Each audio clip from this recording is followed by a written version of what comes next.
But one of the things you and I were talking about in the makeup chairs a few minutes ago was you and I have been talking about this for 18, 19 years. Yeah, like exactly. that. And now people seem to be listening finally. It's getting frequent enough. Now, back then, when we first started talking about this, you remember people saying, oh, well, people are just talking about it more now. It's always been around. Exactly. You agree with me? I'm asking, and you were shaking your head vigorously. I'm going to ask you the same question in just a second, but Todd first. Yeah. Do you agree that this is something that is becoming of epidemic proportion and it's growing? I think that it has always been around, but it's becoming larger than ever now because the internet has changed the whole game of it, I think. It has given pedophiles the opportunity to do things more than they've been able to do.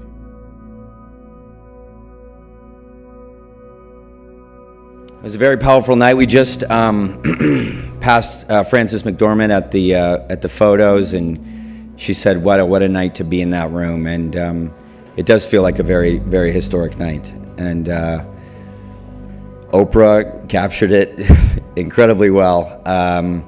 Yeah, it was powerful. For too long, women have not been heard or believed if they dared to speak their truth to the power of those men. But their time is up. It was the main event in a different type of award show for Hollywood, one where activism became the accessory to vote. A sea of black dress reflecting the tidal wave shift of the Me Too and Time's Up movements. When James Franco won a Golden Globe Award Sunday, he was wearing a Time's Up pin, promoting a new campaign to fight sexual harassment and gender discrimination. But following his win, a number of women went on social media to accuse him of sexual misconduct. James Franco sure looks uncomfortable. But I wanted to ask you about some criticism that you got on a Golden Globes night. The way I live my life, I can't live if there's restitution to be made. I will make it. So if I've done something wrong, I will fix it. I have to. I completely support people coming out and being able to have a voice because I didn't have a voice for so long. So I don't want to,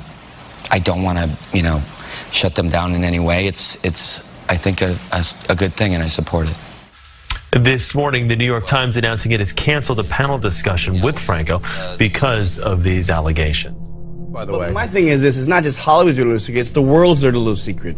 This is something that's been going on not just in Hollywood but everywhere. People are afraid to talk about it. The Me Too campaign has shone a light on the world of sexual harassment in the entertainment industry here in Australia and in Hollywood and right around the world. Corey Feldman was a child superstar of the 1980s who says child abuse and pedophilia rings operate in the entertainment industry.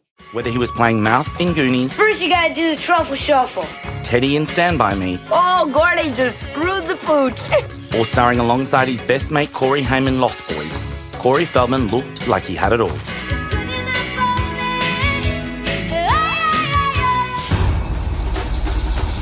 But according to Corey, beneath all the fame and fortune lies a sinister tale of abuse, drugs and pedophilia deep in the underbelly of 1980s Hollywood. I like to think of myself more as a child slave. I will ask you the same question, though. You were shaking your head vigorously when I was talking to Todd about being Hollywood's dirty little secret. Do you think it is? I do think it is. Mm-hmm. I agree with Todd that I think it is a bigger picture, that we've seen that in the athletic world just recently. But I think Hollywood in particular has a real problem that no one has talked about. They covered it up for a long time, and it's just now coming to light. Maybe in the last 4 years, I'd say, we've had quite a lot of convictions, so it's starting to look like a trend. Corey went to school like any normal kid, but as his fame grew in Hollywood, his popularity in the playground took a nosedive. Because I had to be picked up early from school all the time, kids thought that I felt that I must be special.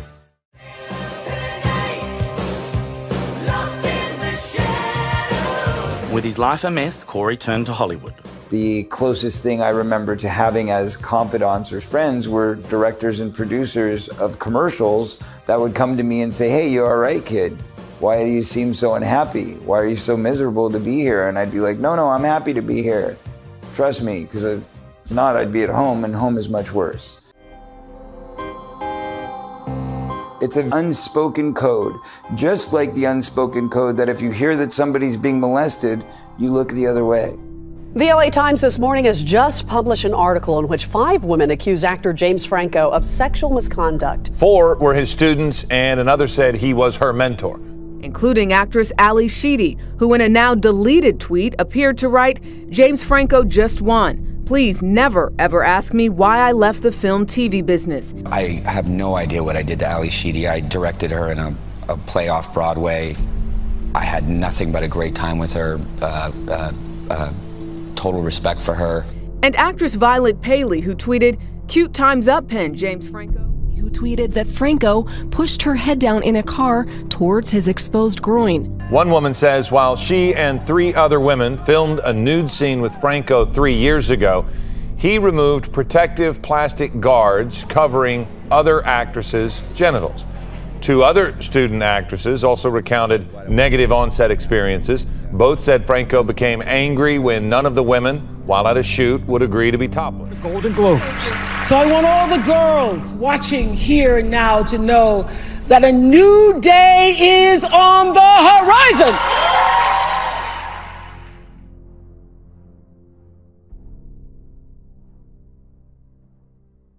You live in Los Angeles, which has been the center of the Harvey Weinstein allegations. Since then, the number of men accused of sexual harassment or sexual assault has been staggering. There have been journalists accused, authors, TV personalities, producers.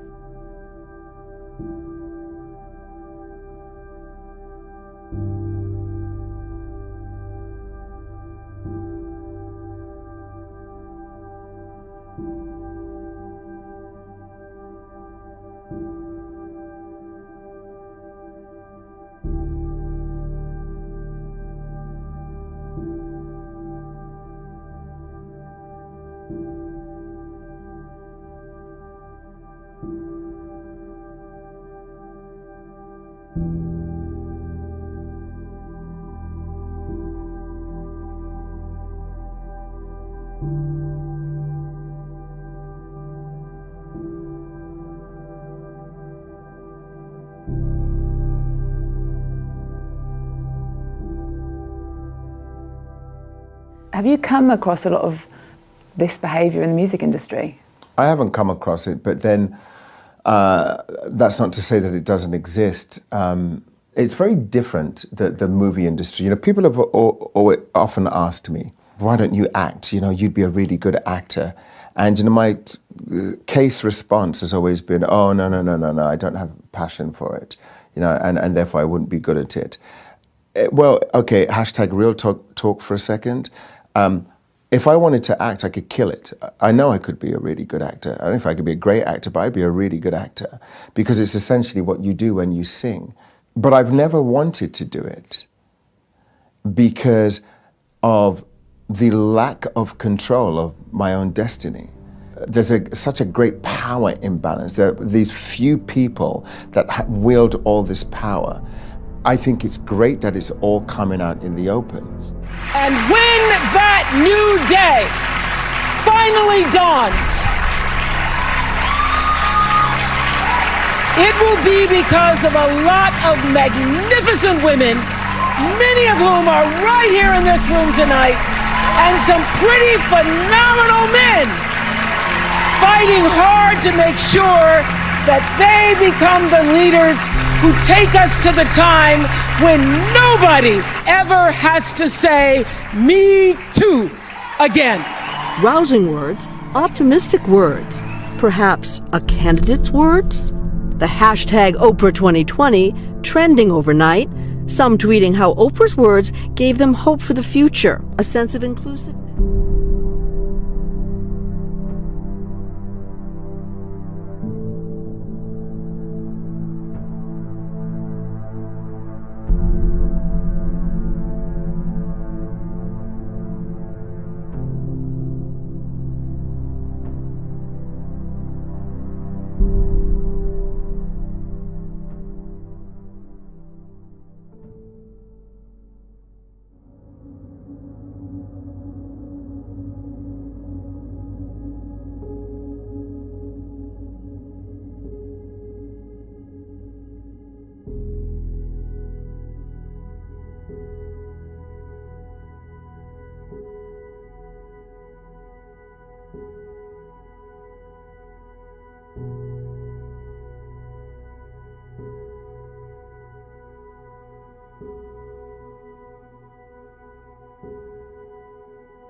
Speaking your truth is the most powerful tool we all have. Last night at the Golden Globe. I'm wearing black with a bit of color for hope. I don't know. A little phoenix rising from the ashes. I don't know. But mostly black. I was proud to wear black with every other man and woman who are here tonight on the carpet. But while Corey had found solace in some friends, there was also many wanting to do him harm. I hung out with him for years. Years. We were close friends.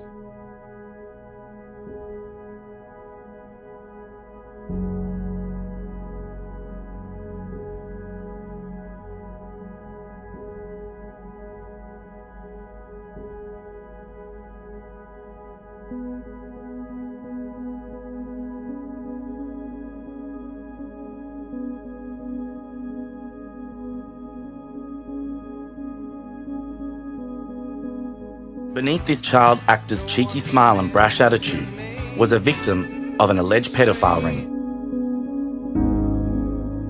He tried something on me, and I kind of came to in the middle of it and said, no, I can't do this. But this was already happening to me with another man. So initially, when it happened, I recognized that he had already been communicating with the other guy, and the other guy told him exactly how he would get to me, which is by drugging me, getting me drunk, and to the point where I was inebriated and I couldn't defend myself, and then I would pass out. And then once I passed out, that's when they would come in for the kill. And 24 hours later, we got a call from the Today Show like superheroes. They said, we're gonna save you. I get to the Today Show, and the guy to interview me is Matt Lauer. And Matt Lauer basically does everything he can to discredit me, and sits there and basically shames me for the fact that I'm fighting this fight. In all fairness, though, we've been down this road before with you, and you have promised in the past to name names. Never. In your book, you said, when you were talking about your book, you said you were going to blow the lid off of this. This is why I'm doing this, because when I wrote my book, the publishers prevented me from writing the names down. That's what I meant by we were down this road before. Yeah. And just a month and a half later, karma comes back, bites him in the ass. Dear colleagues, on Monday night, we received a detailed complaint from a colleague about inappropriate sexual behavior in the workplace by Matt Lauer. It represented, after serious review, a clear violation of our company's standards. As a result, we have decided to terminate his employment.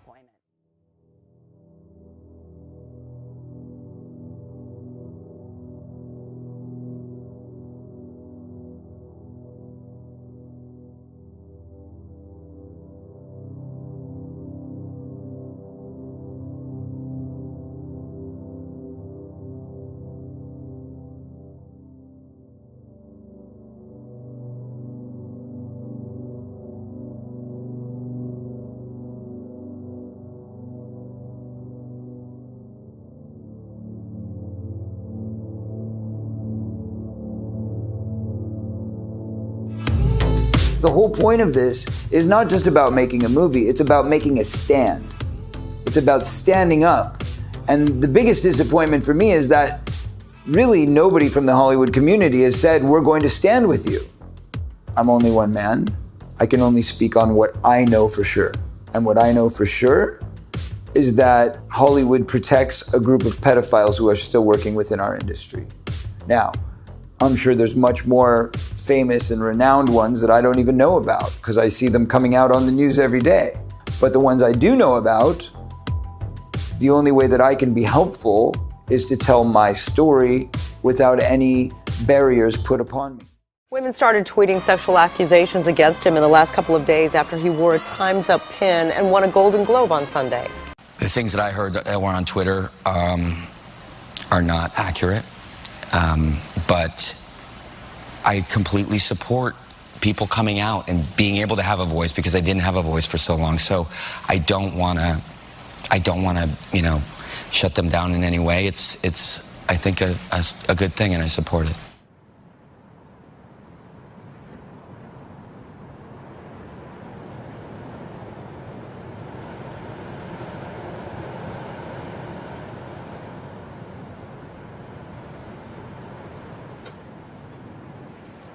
By the way, my thing is this: it's not just Hollywood's dirty little secret; it's the world's dirty little secret.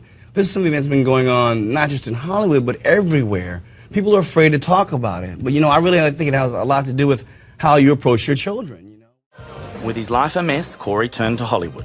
The closest thing I remember to having as confidants or friends were directors and producers of commercials. Gonna make a change for once in my life. Among these role models was the late Michael Jackson. Michael understood all my pain because he was going through the same thing. We'd be driving in the car, specifically one time when we were coming back from Disneyland, and I looked in the mirror and I had zits all over my face and I was like, oh, I'm so ugly. He said, don't ever say that you're ugly. And I said, but I am. I look terrible. It's disgusting. And he said, you're not disgusting. Don't ever say